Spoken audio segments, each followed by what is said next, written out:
Hello guys, welcome back to my channel. So guys, kung bago ka pa lang sa aking channel, please consider subscribing po. Nag-upload ako ng mga personal vlogs, yung mga travel vlogs po soon. Sana nga makapag-travel vlogs na po tayo. And yung mga church services po natin sa PMCC Port Watch po, yung mga events, yung mga mensahe, yung mga music po na kinuha natin sa mga magagaling na singer po ng church. And guys, ito soon idadagdag ko po sa aking channel yung mga kitaan po na kung saan sa hirap po ng buhay ngayon, mag-upload po tayo ng mga video po kung saan pwede po tayong kumita para makatulong po sa inyo. And ganun din po sa Pearmax kasi nga hindi ko na-upload po din sa aking channel yung home-based business po sa Pearmax.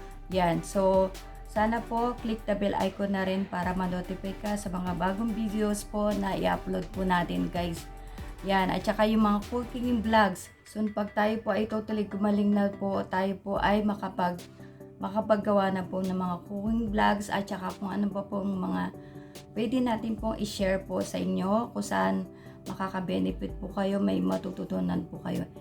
And for today's vlog guys, share ko po sa inyo yung isang napakalagang salita na yan, naisip ko lang po na gusto ko i-share sa inyo guys. Ito yung salitang listen. Yan, makinig po tayo. Kagaya na lang guys ng mga isinashare ko po sa mga mensahe po ng mga lingkod ng Diyos.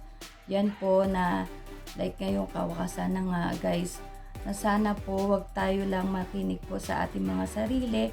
Diba sabi nga po, trust the Lord with all your heart and do not lean on your own understanding.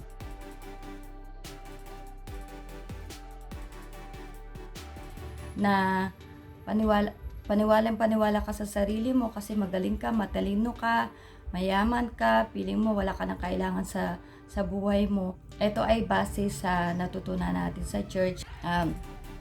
Sa mga anak ko po, nakikinig rin po ako dahil bilang magulang, hindi ko mo po masasabi na tayo po ay laging tama. Kaya minsan pinapasalamatan ko pa sila na salamat. At least nako-correct po ako, di ba? So kailangan marunong po tayo tumanggap ng magkakamali.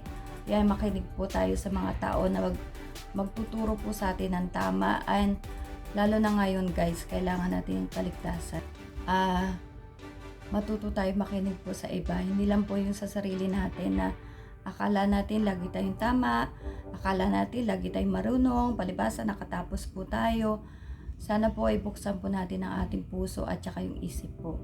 Yan. So guys, di ko masyadong haban po ang aking vlog ngayon. Yan, gusto ko lang yung i-share yung word na nga po yan dahil marami sa atin talagang parang bulag. Yan po, mga bingi-bingihan na ayaw makinig. Kasi sa sarili nila, tingin nila tama sila, magaling sila.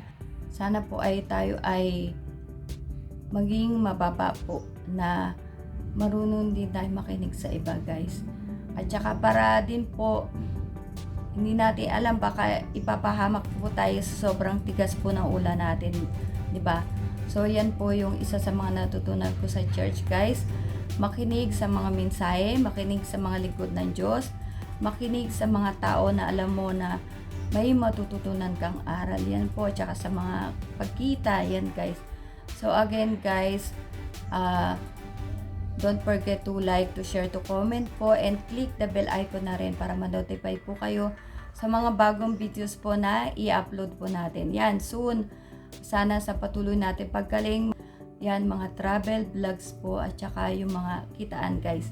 Ini-start ko na po na gawin.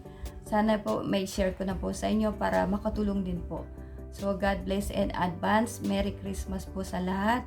Patuloy niyo po akong ipag-pray sa patuloy kong kagalingan. And yun nga po, kung gusto niyo po ng Pearmax para makatulong po tayo sa mga kakilala po natin na may nahihirapan na guys, may karamdaman. Kahit ano pa po yan. Or kailangan ng pagkakakitaan, yung home-based business po.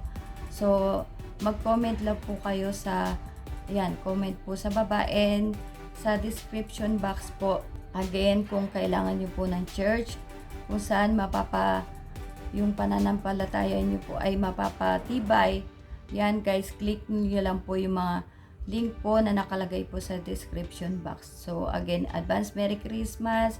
God bless po sa lahat.